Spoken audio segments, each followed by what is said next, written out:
அனைவருக்கும் வணக்கம். கும்பராசினியர்களுக்கு ஆடி வெள்ளிக்கிழமை ஏன் இவ்வளவு சிறப்பு? இன்றைய நாள்ல நீங்கள் என்ன செய்ய வேண்டும், இதை செய்தால் என்ன மாதிரியான நன்மைகள் எல்லாம் உங்களுடைய வாழ்வில் ஏற்படும் என்பது குறித்தான முழுமையான பதிவை தான் இந்த வீடியோல நம்ம விரிவா பார்க்க போகிறோம். அந்த வகையில கோடி நன்மைகளை தரும் ஆடி வெள்ளி வழிபாடாக அமைகிறது. அந்த வகையில் வெள்ளிக்கிழமை அன்று அம்பிகை வழிபாடு செய்தால் வெற்றிகள் வந்து குவியும், வேதனைகள் அகலும் என்பது முன்னோர்களுடைய வாக்கு. அந்த அடிப்படையில் எத்தனை வெள்ளிக்கிழமைகள் வந்தாலும் ஆடி வெள்ளி தை வெள்ளி தினங்களில் ஆலய வழிபாட்டை மேற்கொண்டால் அற்புத பலன்கள் கைமேல் கிடைக்கும். கோடி மாதங்கள் கிடைத்தாலும் ஆடி மாதம் போல் ஒரு மாதம் வழிபாட்டிற்கு கிடைக்காது. ஆடி வெள்ளி அன்று இல்லத்து பூஜை அறையில் விளக்கேற்றி வைத்து அம்பிகை வழிபாட்டை மேற்கொள்ளும் பொழுது வாடிய உள்ளமெல்லாம் மகிழ்ச்சி அடையும் என்பது நம்பிக்கை. ஆடி மாத வெள்ளிக்கிழமைகள் தான் ஆலயங்களில் விளக்கு பூஜை நடத்துகிறார்கள். ஜோதிக்கே ஜோதி வழிபாடு செய்யும் மாதம் ஆடி மாதமாகும். பெண் தெய்வ வழிபாட்டிற்கும் முன்னோர் வழிபாட்டிற்கும் முக்கியத்துவம் கொடுக்கும் மாதமாக இம்மாதம் அமைகிறது. ஆடி அமாவாசையில் முன்னோர்களுக்கு தர்ப்பணம் செய்து வந்தால் முன்னேற்ற பாதையில் இருக்கும் தடைகள் அகல இருக்கு. எனவே மனித தெய்வங்களையும் மகத்தான பலன் தரும் தெய்வங்களையும் வழிபட உகந்த மாதமாக இம்மாதம் அமைகிறது. வெள்ளிக்கிழமை அன்று அதிகாலையில் வீட்டை சுத்தம் செய்து கோலமிட்டு மாவிலை தோரணம் கட்டி லட்சுமிக்கு வரவேற்பு கொடுக்க வேண்டும். வீட்டு வாசலில் லட்சுமிக்கு உரிய கோலங்களான தாமரை கோலம், இதய கமலம், ஐஸ்வர்ய கோலம் போன்றவற்றை வரைந்து திருமகளை வரவேற்க வேண்டும். திருமகளே வருக என்று கோலமாவில் எழுதி வைக்கலாம். அதிகாலையில் வீதி கதவை திறக்கும் போது அஷ்டலட்சுமியின் பெயரையும் உச்சரித்து வருக வருக என்று சொல்ல வேண்டும். இல்லத்து பூஜை அறையில் மகாலட்சுமி படம் வைத்து பஞ்சமுக விளக்கேற்றி வைத்து நடுநாயகமாக விநாயகர் படம் வரைந்து லட்சுமி கவசம் பாடி வழிபடுவது நல்லது. அன்றாட வாழ்க்கையில் அனுபவிக்கும் துன்பங்கள் எல்லாம் உந்தன் அருள் பெற்றுவிட்டார் ஓடிவிடும். உண்மையன்றோ இன்றோடு துயர் விலக இனிய தனலட்சுமியை மன்றாடி கேட்கிறேன், வருவாய் இது சமயம் என்று தனலட்சுமிக்குரிய சமய மாலை பாடல்களையும் வழிபடலாம். லட்சுமிக்கு ஆடி வெள்ளி என்று சமய மாலை பாடி வழிபட்டால் இமயத்தில் இருந்தால் சமயத்தில் வந்து கை கொடுப்பாள் என்பது முன்னோர்களுடைய வாக்கு. அம்பிகையை சக்தி என்று சொல்கிறோம். எந்த காரியத்தையும் செய்யும் போது சக்தி இருந்தால் செய், இல்லையே சிவனே என்று இரு என்று சான்றோர்கள் சொல்வது வழக்கம். எனவே ஒரு மனிதன் செயல்பட காரணமாக இருப்பது அவன் உடலில் உள்ள சக்தியும் அவனுக்கு அருள் கொடுக்கும் சக்தி எனப்படும். அம்பிகையும் தான் அந்த சக்தியை சாத்த வடிவில் காமாட்சி என்றும் மீனாட்சி என்றும் விசாலாட்சி என்றும் உண்ணாமலை என்றும் அகிலாண்டேஸ்வரி என்றும் புவனேஸ்வரி என்றும் திரிபுர சுந்தரி என்றும் காந்திமதி, பெரிய நாயகி, தையல் நாயகி என்றும் எண்ணற்ற பெயர்களை அந்த இறைவியை வழிபாடு செய்கிறோம். திருக்கடையூரில் அமாவாசை அன்று நிலவை வரவழைத்து அபிராமி பட்டருக்கு அருள் வழங்கியவள் அம்பிகை. ஓம்கார நாயகனி தாயாக விளங்கும் ஆங்கார சக்திக்கு மாரியம்மன், காளியம்மன், பொன்னழகி, கனகதுர்கா, பராசக்தி, திரிசூலி என்றெல்லாம் பெயர் சூட்டி இருக்கிறார்கள். பால் கேட்டு அழுத பிள்ளைக்கு சீர்காழி படித்துறையில் பால் கொடுத்தவள், பச்சை வெற்றிலை துப்பி நாக்கில் ஓம் என்று எழுதி காலமேகத்தை பாட்டரசராக்கியவள் அம்பிகை. வேல் கேட்ட முருகப்பெருமானுக்கு சக்தி வேல் கொடுத்து சூரனை சம்ஹாரம் செய்ய வைத்தவள் அம்பிகை.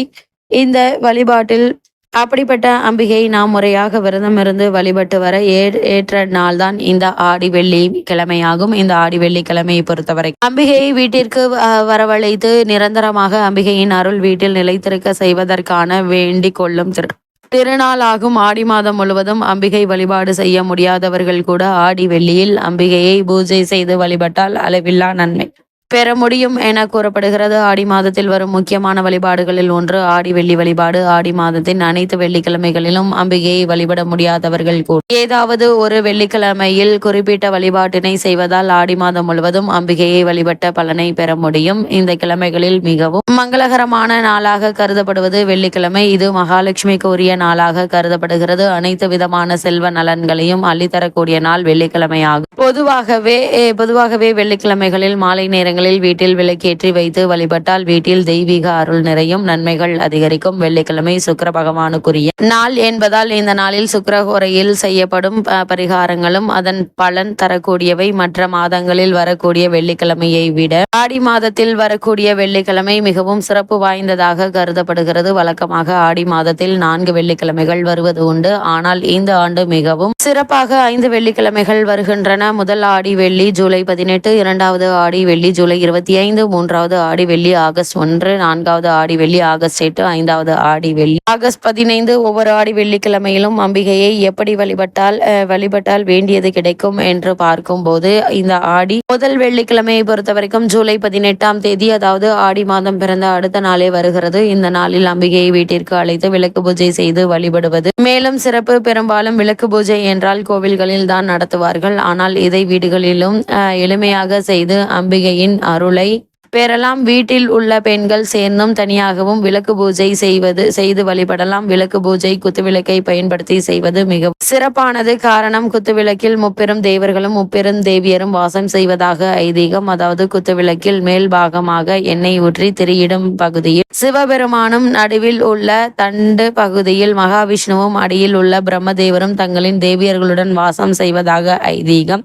அதனால் குத்துவிளக்கை பயன்படுத்தி விளக்கு பூஜை செய்வதால் முப்பெரும் தேவர்கள் மற்றும் முப்பெரும் தேவியர்களின் அருளும் நமக்கு கிடைக்கும். பூஜை செய்யும் முறைகள் என்று பார்க்கும்போது, விளக்கு பூஜை மாலை 6 மணிக்கு பிறகு செய்வது சிறப்பு. வீட்டின் பூஜை அறையிலோ அல்லது ஹாலிலோ கூட வைத்து இந்த பூஜையை செய்யலாம். இதற்கு ஒரு மணப்பலகையில் கோலமிட்டு அதன் மீது வாழை இலை விரித்து அதற்கு மேல் குத்துவிளக்கு வைக்கும் அளவிற்கு பச்சரிசி அல்லது நெல் பரப்பி வைத்து கொள்ள வேண்டும். அது மட்டுமில்லாமல் அதன் மீது குத்துவிளக்கு வைத்து குங்குமம் தொட்டு வைத்து பூ சுற்றி வைக்க வேண்டும். முதலில் மஞ்சளில் விநாயகர் பிடித்து வைத்து அதற்கு குங்குமம், அருகம்புல் வைத்து வழிபட வேண்டும். விநாயகருக்கு முடிந்த நெய்வேத்தியம் படைத்து நாம் செய்யும் இந்த விளக்கு பூஜையின் பலன் முழுமையாக கிடைக்க வேண்டும் என விநாயகரை வேண்டிக் கொள்ள வேண்டும். பிறகு குலதெய்வத்தையும் நவகிரகத்தையும் வணங்க வேண்டும். அதற்கு பிறகுதான் குத்துவிளக்கை ஏற்ற வேண்டும். விளக்கை வழிபடும் முறை என்ன என்று பார்க்கும்போது, குத்துவிளக்கு ஏற்றும் போது அதற்கான மந்திரத்தை சொல்லி ஏற்ற வேண்டும். குத்துவிளக்கிற்கு குங்குமம், அக்ஷதை, அரிசி, பூ ஆகியவற்றை கொண்டு அர்ச்சனை செய்யலாம். அதற்கு குத்துவிளக்கிற்கு முன்பாக ஒரு வெற்றிலை வைத்து அதில் அர்ச்சனை செய்யும் குங்குமங்களை வைக்க வேண்டும். குங்குமம் எடுக்கும் போது ரிஷப முத்திரையில், அதாவது மோதிர விரல், நடுவிரல் மற்றும் கட்டை விரல் ஆகியவற்றை சேர்த்து வைத்து மற்ற 2 விரல்களும் நேராக இருக்கும்படி வைத்துக்கொண்டு குங்குமத்தை எடுத்து முதலில் குத்துவிளக்கின் மேல் பகுதியில் உள்ள பார்வதி தேவிக்கும், பிறகு நடுப்பகுதியில் இருக்கும் மகாலட்சுமிக்கும், கடைசியாக அடிப்பகுதியில் இருக்கும் சரஸ்வதிக்கும் காட்டிவிட்டு பிறகுதான் குங்குமத்தை வெற்றிலையில் வைக்க வேண்டும். விளக்கு பூஜை செய்வதற்கான ஒவ்வொரு போற்றி மந்திரங்களையும் சொல்லி இந்த முறையில் குங்குமத்தை எடுத்து அர்ச்சனை செய்ய வேண்டும். இன்றைய நாளில் பெண்மணிகள் என்ன செய்ய வேண்டும் என்று பார்க்கும்போது, விளக்கு பூஜை செய்யும் போது பெண்கள் தலையை பின்னல் போட்டு பூ வைத்து 2 கைகளிலும் வளையல் அணிந்து மங்கள வடிவமாக அமர்ந்து செய்ய வேண்டும். அதேபோல் புடவை தலைப்பை கீழே படாதபடி மடியில் வைத்துதான் பூஜை செய்ய வேண்டும். பூஜை செய்யும் போது வெறும் தரையில் அமரக்கூடாது.